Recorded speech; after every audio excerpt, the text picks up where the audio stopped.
في فيديو النهارده هنشوف احدث طريقه ان احنا نقدر من خلالها ناخد حساب كانفا برو مجانا، وكمان نقدر نستعمل كل العناصر برو اللي فيه بطريقه مجانيه وبصوره كامله. الطريقه دي اجدد طريقه نزلت، فمن غير كلام كتير يلا بينا ندخل في التفاصيل. اول حاجه هندخل على متصفح انت بتستخدمه. انا مثلا بستخدم فايرفوكس، واكتب في البحث اكس او تويتر يعني. نضغط عليها كده وهنيجي عند اول رابط نضغط عليه. تمام. هتعمل ساين ان لو انت مش عامل ساين ان، وبعد كده هنيجي عند السيرش وهنكتب canva.com/brand/join. انا هسيبها لك في وصف الفيديو وهريحك عن ان انت تكتبه كده. اضغط عليها كده هيظهر لي الصفحه دي ان احنا يعني اللي احنا هنعمله ان احنا ندخل في تيم في كانفا. التيم ده بيبقى اصلا يعني هو بيبقى تيمز ما بتبقى برو واحنا بندخل فيها. فهنضغط على لاست عشان في ناس كتيرة بتبحث على نفس الموضوع اللي احنا بنبحث عنه. يعني ممكن في دقيقة ممكن 500 شخص يبحثوا، وكانفا التيم بتاع كانفا ما بيسمحش غير ب 500 شخص بس. فافضل لك ان انت تشوف اخر حاجة نزلت. يعني مثلا ما نشوفش مثلا حاجة قبلها بيوم، ده قبلها بيوم يبقى 100% الناس في ناس عدى ال 500.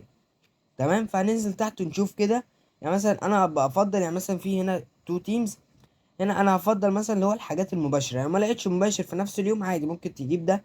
بس يعني بيبقى يتعبك شويه، بيبقوا يضنهم يودوك على اكتر من صفحه وكده. ممكن ننزل شويه نشوف مثلا حاجه مباشره على طول كده.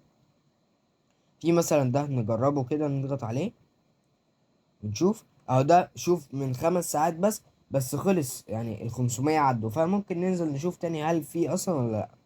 نشوف مثلا ده برضو مش مباشر. اهو ده مباشر. نشوف كده ده من 8 ساعات، ممكن يكون لسه في ناس. نشوف كده اهو في ناس لسه في يعني عدد ان احنا ممكن ندخل.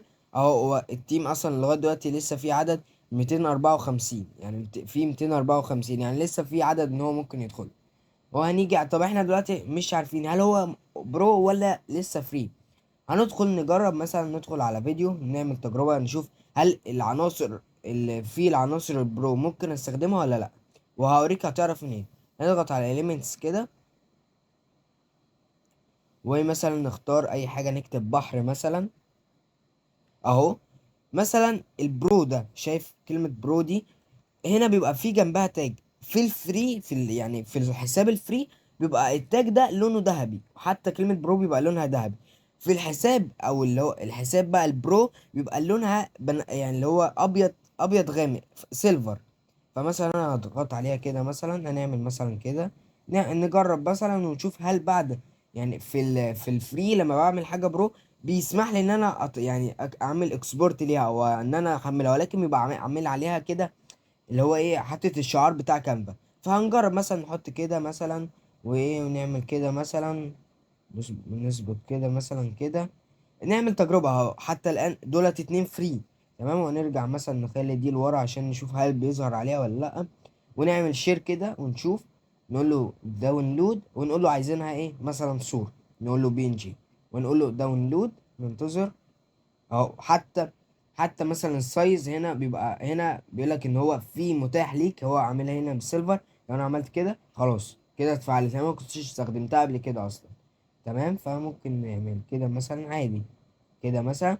ومثلا بيقول لك برضو دي برضو لو عايز تقلل الكواليتي هنعمل كده. نقول له خلاص كده داونلود مثلا، نعمل كده داونلود.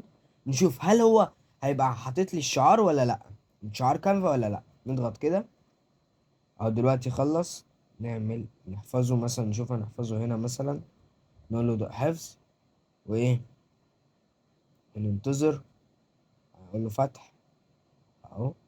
اهو فتح لي الصورة. اهي الصورة ما فيهاش اي حاجة، ولا مثلا فيها على الكانفا مثلا اللي هي شعار كانفا ولا اي حاجة. الصورة يعني ما فيهاش اي حاجة وبس كده. وبكده نكون وصلنا لنهاية الفيديو. لو عجبك الفيديو متنساش تعمل لايك وسبسكرايب للقناة. ولو جيتك اي مشكلة اكتب لي في التعليقات. ويلا نشوفكم الفيديو الجاي. سلام.